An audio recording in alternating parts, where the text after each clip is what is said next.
ఇప్పుడు తెలంగాణ ప్రభుత్వం వచ్చేసరికి ఏంటంటే, ఈ రీయింబర్స్‌మెంట్‌కి సంబంధించిన స్పందన ఏదైతే ఉందో, వాళ్ళు ఇంతవరకు రియాక్ట్ కాలేదు. ఇవాళ వరకు టైమ్ ఇచ్చారు. ఏమీ కాలేదు. మరి నైట్ లోపేకి ఏమైనా జరుగుద్దేమో నాకైతే తెలీదు గానీ, ఇవ్వని పక్షంలో మండే నుంచి కాలేజెస్‌లన్నీ గూడా తాత్కాలికంగా బంద్ చేయటానికైతే వాళ్ళు శ్రీకారం చుట్టేశారు. వాళ్ళు ఇక రెడీ అయిపోయారు, సిద్ధమైపోయారు మొత్తం గూడా. అయితే ఉస్మానియా యూనివర్సిటీలో వచ్చేసరికి ఇప్పటికే టైమ్ టేబుల్స్ రిలీజ్ అయినటువంటి బీఎస్సీ ఎగ్జామ్స్ కానివ్వండి, బీఏ ఎగ్జామ్స్ కానివ్వండి, ఇక నోటిఫికేషన్ ఈరోజు రిలీజ్ అయినటువంటి BCA third semester, fifth semester సప్లీవి, మళ్ళీ అలాగే BCA second semester, fourth semester regular సప్లీవి, అలాగే BCA first semester regular supply notification ఏవైతే రిలీజ్ అయిందో వాటికి ఎగ్జామ్స్ ఉంటాయి కదా.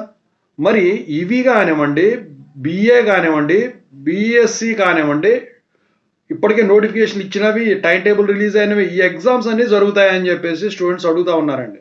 దాని గురించి ఈ వీడియో. ఇంతవరకు ఈ ఛానల్ సబ్స్క్రైబ్ చేసుకున్నాడు ఖచ్చితంగా సబ్స్క్రైబ్ చేసుకుని వీడియో లైక్ చేసి షేర్ చేయండి. మీకు ఏమైనా డౌట్స్ ఉంటే కాబట్టి 4 ద్వారా కాల్ చేయండి. తెలుగు ఇంజనీరింగ్ ఎడ్యుకేషన్ టెలిగ్రామ్ ఛానల్లో జాయిన్ అవ్వండి. వీడియోకి ఒక హైప్ ఇవ్వండి. ఇక టాపిక్లో వెళితే ఏంటంటే, మండే నుంచి కనుక బంధువులు జరిగినట్టయితే తాత్కాలిక బంధు అది ఎన్ని రోజులు సాగుతుందో తెలియదు.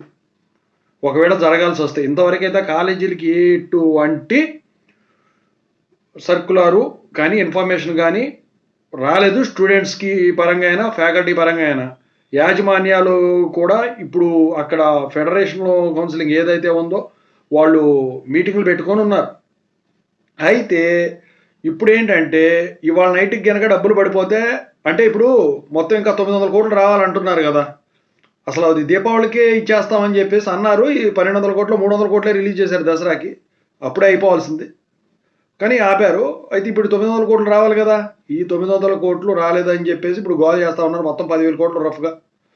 అయితే ఒకవేళ ఇవాళ పడిపోతే సమస్య సాల్వ్ అయిపోద్ది. పడలేదంటే మాత్రం కాలేజెస్ అయితే బంద్. అయితే ఇక్కడ మీరు ఒకటి గమనించాలి. ఉస్మానియా యూనివర్సిటీలో ఇప్పుడు ఎగ్జామ్స్ అన్ని మరి పోస్ట్ పోన్ చేస్తారా, మరి ఎవరు ఉండరు కదా అంటే, వీళ్ళు మిడ్ ఎగ్జామ్స్, ల్యాబ్ ఎగ్జామ్స్ ఎలా కండక్ట్ చేశారో ఎగ్జామ్స్ మాత్రం స్టూడెంట్స్కి ఎటువంటి ఇబ్బంది లేకుండా ఎగ్జామ్స్ మాత్రం కొనసాగించే విధంగా అయితే ఉంటుందన్నమాట ఖచ్చితంగా. ఎందుకంటే మొన్న దసరా ముందు మిడ్ ఆపొద్దని చెప్పేసి కాలేజీ వాళ్ళు అప్పుడు చెప్పడం జరిగింది కదా. అదే మాదిరిగానే ఈసారి కూడా ఎగ్జామ్స్ వరకు కండక్ట్ చేస్తారు. ఎందుకంటే అకాడమిక్ ఇప్పుడు క్లాసులు పోయినాయి అంటే ఇప్పుడు ఆన్లైన్ క్లాసులు కండక్ట్ చేసుకోవచ్చు. లేకపోతే ఆన్లైన్ క్లాసులు కండక్ట్ చేయడానికి ఫ్యాకల్టీ జీతాలు లేకుండా రాకపోతే ఒకవేళ రీఎంబర్స్మెంట్ పడినప్పుడు, ఎందుకంటే తాత్కాలికమే కానీ నిరవధికమే కానీ పూర్తి స్థాయి కాదు బంద్ అనేది. ఎంటైర్లీ క్లోజ్ చేయట్లేదు కదా. అయితే రీఎంబర్స్మెంట్ నిధులు ఎప్పుడైనా ఒక వారం చేశారనుకోండి ఫర్ ఎగ్జాంపుల్, ఆ తర్వాత రీఎంబర్స్మెంట్ నిధులు రిలీజ్ అయిన తర్వాత క్లాస్ వర్క్ అయితే ఆదివారాలు, సెలవు దినాలు ఇలాంటివన్నీ సెకండ్ సాటర్డే ఇవన్నీ వాడుకుంటారు. అది పెద్ద ప్రాబ్లం కాదు. ఇక ఆన్లైన్ కండక్ట్ చేస్తారని పని పక్కన పెడితే. కానీ ఎగ్జామ్స్ అనేది పోస్ట్ పోన్ చేస్తే అసలు అకాడమిక్ ఇయరే వెనక్కపోద్ది. అందుకని ఎగ్జామ్స్ వరకు కండక్ట్ చేసేదానికి ఛాన్స్ ఉంటుందండి. అది మాత్రం ఎట్టి పరిస్థితుల్లో పోస్ట్ పోన్ అయ్యేదానికైతే ఛాన్స్ ఉండదు. ఇది గమనించాలి మీరు. ఓకేనా. అప్డేట్ తెలిస్తే మళ్ళీ పెడతాను. Thank you so much.